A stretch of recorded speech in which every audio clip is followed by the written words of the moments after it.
যে দুই বন্ধু ছিল সবচেয়ে কাছের, সেই দুই বন্ধুই এখন সবচেয়ে দূরের। রাকিব হোসেন ও মেহেদী হাসান কী কারণে তাদের বন্ধুত্বের সম্পর্কের সমাপ্তি টেনেছিল, এই ভিডিওতে আপনাদের প্রমাণসহ সব বলবো। ইয়াসিন হোসেন আজ মধ্যরাতে তার ভেরিফাইড ফেসবুক পেজে মেহেদী হাসানকে রাকিবের ফ্যামিলি কিভাবে হেনস্থা করে বাসা থেকে বের করে দিয়েছিল সেই ভিডিও ফাঁস করে দিল। রাকিব হোসেন ও মেহেদী হাসানকে আগে একসাথে ব্লগে দেখা যেত এবং ভক্তরা তাদের দুজনের ব্লগ অনেক পছন্দও করত। কিন্তু কি এমন হয়েছিল যে রাকিব মেহেদী দুজনই তাদের এত বছরের বন্ধুত্বের সম্পর্কের ইতি টানল?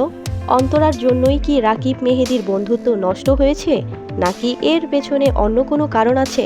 বিস্তারিত জানতে ভিডিওটি সম্পূর্ণ দেখুন। চলুন এবার দেখে আসি কিভাবে রাকিবের ফ্যামিলি মেহেদীকে হেনস্থা করে বাসা থেকে বের করে দিয়েছিল।